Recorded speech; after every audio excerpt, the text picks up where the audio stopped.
স্বাস্থ্য দপ্তরের আচমকা অভিযানে কেঁচো খুঁড়তে গিয়ে বেরিয়ে এলো কেউটে।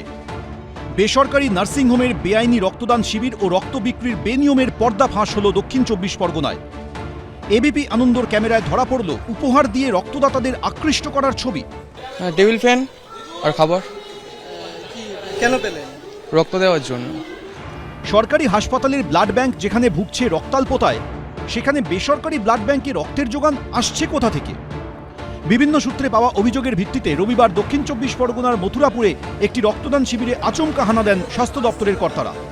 সেখানে গিয়ে তারা বুঝতে পারেন রক্তের স্বাদ পেয়ে ফুলে ফেপে উঠছে বেসরকারি ব্লাড ব্যাংকের অবৈধ কারবার। সরকারি পরিসংখ্যান বলছে রবিবার দুপুর ৩টে পর্যন্ত মানিকতলা ব্লাড ব্যাংকে রক্ত ছিল ১১০০ ইউনিট, ন্যাশনাল মেডিকেল কলেজে ১০৫ ইউনিট, কলকাতা মেডিকেল কলেজে ৯৪ ইউনিট, এনআরএসে ৮৮ ইউনিট, এসএসকেএমে ৫১ ইউনিট, আরজি করে ১৩ ইউনিট এবং সাগর দত্ত মেডিকেল কলেজের ব্লাড ব্যাংকে রয়েছে মাত্র ৭০ ইউনিট রক্ত। সেখানে বেসরকারি হাসপাতালের ব্লাড ব্যাংকে রক্তের মজুত অনেকটাই বেশি। প্রশাসনের পরিসংখ্যান অনুযায়ী রবিবার দুপুর ৩টে পর্যন্ত লাইফ কেয়ার ব্লাড ব্যাংকে ছিল ২৩৭ ইউনিট, পিপলসে ৫৩৮ ইউনিট, কোঠারিতে ১৫৮৭ ইউনিট, ভবানীপুরের হেলথ পয়েন্টে ৫১১ ইউনিট এবং ওম ব্লাড ব্যাংকে মজুদ ছিল ৫৪৭ ইউনিট রক্ত। স্বাস্থ্য দপ্তর সূত্রে খবর, ভবানীপুরের হেলথ পয়েন্ট নার্সিংহোম কর্তৃপক্ষ স্থানীয় একটি ক্লাবের সহযোগিতায় রবিবার রক্তদান শিবির করছিল মথুরাপুরে। সেখানে গিয়ে দেখা যায় মথুরাপুর থানার পাশের ওই শিবিরে রক্তদাতাদের টানতে বেআইনিভাবে উপহারের ব্যবস্থা করা হয়েছে। রক্তদান প্রক্রিয়াটা আইনত শুধুমাত্র একটা দান, তার বিনিময়ে কিছু পাওয়া যায় না।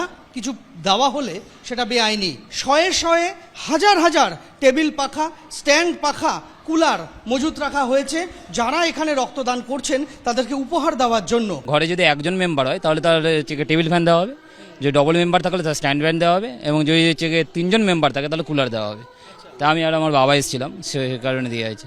হেলথ পয়েন্ট সার্টিফিকেট যারা অর্গানাইজ করছে একটা ক্লাব, তাদের টেবিল ফ্যান। শুধু তাই নয়, রক্তদান শিবিরে যেখানে এমবিবিএস চিকিৎসক থাকার কথা সেখানে বসানো হয়েছে হোমিওপ্যাথি ইন্টার্নদের। মথুরাপুরের রক্তদান শিবিরে আচমকাই হানা স্বাস্থ্য দপ্তরের আধিকারিকদের। তার কারণ নিয়ম না মেনে রক্তদান শিবির হচ্ছিল, এমনটাই অভিযোগ।